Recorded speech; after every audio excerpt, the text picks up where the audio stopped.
ದೇವ ಕಾವ್ಯ ಅವ್ರ ಅಪ್ಪಂಗೆ ಫೋನ್ ಮಾಡಿ ಕಾವ್ಯಂಗೆ ಓದಿಸೋದಕ್ಕೆ ಬಂದು ನಮ್ಮ ಅಮ್ಮನ್ನ ಕೇಳು ಮಾವ ಅಂತ ಹೇಳ್ತಾನೆ. ಆಗ ಕಾವ್ಯ ಅವರ ಅಪ್ಪ ನಾನೇನಂತ ಕೇಳಲಿ ಅಂತ ಅಂತಾನೆ ಮಾದೇವಂಗೆ.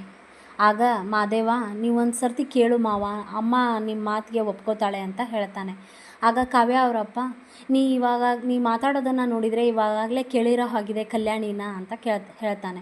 ಆಗ ಹೌದು ಮಾವ ಕೇಳಿದೆ, ಆದರೆ ಅಮ್ಮ ಖಡಾಖಂಡಿತವಾಗಿ ಬೇಡ ಅಂತ ಹೇಳಿಬಿಟ್ಲು ಅಂತ ಹೇಳ್ತಾನೆ. ಆಗ ಕಾವ್ಯ ಅವರಪ್ಪ ನಿಮ್ಮ ಮನೇಲಿ ಕಲ್ಯಾಣಿದೆ ಲಾಸ್ಟ್ ಡಿಸಿಷನ್, ನಾನು ಹೇಳಿದರೆ ಕೇಳ್ತಾಳ ಅವಳು, ನನಗೆ ಕಾವ್ಯ ಇವಾಗಲೇ ಮದುವೆ ಆಗಿದ್ದಾಳೆ, ಅವಳು ಆರಾಮಾಗಿ ಜೀವನ ಮಾಡಿಕೊಂಡು ಇದ್ಬಿಟ್ರೆ ಸಾಕು ಅಂತ ಹೇಳ್ತಾನೆ. ಆಗ ಮಾದೇವ ಇನ್ನೂ ಫೋರ್ಸ್ ಮಾಡಿ ಕೇಳು ಮಾವ, ಅವಳು ಬಂಗಾರದ ಪದಕ ಬೇರೆ ಗೆದ್ದಿದ್ದಾಳೆ, ಓದ್ಕೊಳ್ಳೋ ಆಸೆ ಇದೆ ಅವಳಿಗೆ ಅಂತ ಹೇಳ್ತಾನೆ. ಆಗ ಕಾವ್ಯ ಅವರಪ್ಪ ಏನೋ ಟ್ಯಾಕ್ಟ್ರ್ ಸೌಂಡ್ ಬರ್ತಿದೆ ಮಾದೇವ, ನನಗೆ ಕರೆಕ್ಟಾಗಿ ಕೇಳ್ತಿಲ್ಲ ಅಂತ ಹೇಳಿ ಫೋನನ್ನು ಕಟ್ ಮಾಡ್ತಾನೆ. ಆಗ ಮಾದೇವ ಅಮ್ಮನ ಕನಸುಗಳು ಸತ್ತು ಹೋದ ಹಾಗೆ ನಿನ್ನ ಕನಸುಗಳನ್ನ ನಾನು ಸಾಯೋಕ್ಕೆ ಬಿಡೋದಿಲ್ಲ ಕಾವ್ಯ, ನಿನ್ನನ್ನು ಹೇಗಾದರೂ ಮಾಡಿ ನಾನು ಓದೋಕ್ಕೆ ಕಳಿಸ್ತೀನಿ ಅಂತ ಹೇಳಿ ಒಬ್ಬನೇ ಅನ್ಕೋತಾನೆ.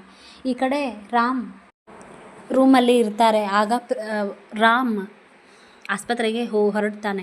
ಆಗ ಪ್ರೇಮ ಬಂದು ಇಷ್ಟೆಲ್ಲ ಆದಮೇಲೂ ರಾಮ್ ನೀನು ಆಸ್ಪತ್ರೆಗೆ ಹೋಗಬೇಕಾ, ಆ ಧನರಾಜ್ ಬೇರೆ ನಿನಗೆ ಬೆದರಿಕೆಯನ್ನು ಹಾಕಿದ್ದಾನೆ, ಇಷ್ಟ್ರ ಮಧ್ಯೆನೂ ನೀ ಹೋಗಬೇಕಾ ಆಸ್ಪತ್ರೆಗೆ ಅಂತ ಕೇಳ್ತಾಳೆ.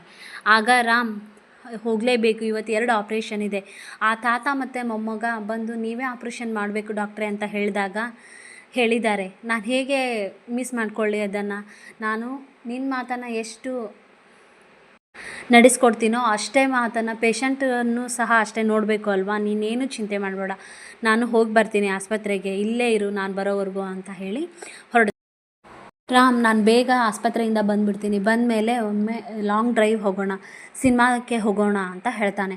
ಅಷ್ಟರಲ್ಲಿ ಇವರಿಬ್ಬರನ್ನು ಮಹೇಶ್ವರಿ ನೋಡ್ತಾಳೆ.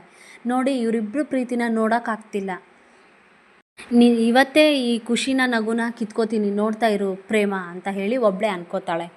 ಈ ಕಡೆ ಪ್ರೇಮ ಫೋನಲ್ಲಿ ಪಂಚಮಿ ಜೀವನ ಸರಿ ಮಾಡಬೇಕು, ಈ ಪಂಚಮಿನ ಇನ್ನೂ ಮದುವೆ ಆಗಬೇಕು ಅಂತ ಅವನು ಕಾಯ್ತಾ ಇದ್ದಾನೆ. ಅವಳು ಹೆಂಗಾದರೂ ಮಾಡಿ ಆ ಮದುವೆ ಇಷ್ಟ ಇಲ್ಲದೆ ಇರೋ ಹಾಗೆ ಆಗಿರೋ ಮದುವೆನ ನಾವು ಆಗಿದೆ ಅವಳಿಗೆ ಮದುವೆ, ಹೆಂಗಾದರೂ ಮಾಡಿ ಅವಳ ಜೀವನನ ಸರಿ ಮಾಡಬೇಕು ಅಂತ ಹೇಳಿ ಫೋನಲ್ಲಿ ಮಾತಾಡ್ತಿರ್ತಾಳೆ. ಇದನ್ನು ಮಹೇಶ್ವರಿ ಕೇಳಿಸ್ಕೊತಾ ಇರ್ತಾಳೆ. ಆಗ ಮಹೇಶ್ವರಿ ಕೇಳಿಸ್ಕೊತಾ ಇರೋದನ್ನು ಕಾವ್ಯ ಗಮನಿಸಿ ಚೇತನ್ ಕಿಡ್ನಾಪ್ ಮಾಡಿದ್ರಲ್ಲ, ಆ ಕಿಡ್ನಾಪರ್ ಕೈಲಿರೋ ಗುರುತು ಅದೆಲ್ಲ ಪಕ್ಕ ಗೊತ್ತಾಗಿದೆ, ಅದನ್ನು ಪಬ್ಲಿಕ್ಗೆ ನಾವು ಕೊಟ್ಟರೆ ಅವರೇ ನಮಗೆ ಕಿಡ್ನಾಪರ್ಸ್ನ ಹುಡುಕಿ ಕೊಡ್ತಾರೆ ಅಂತ ಹೇಳಿ ಮಹೇಶ್ವರಿಗೆ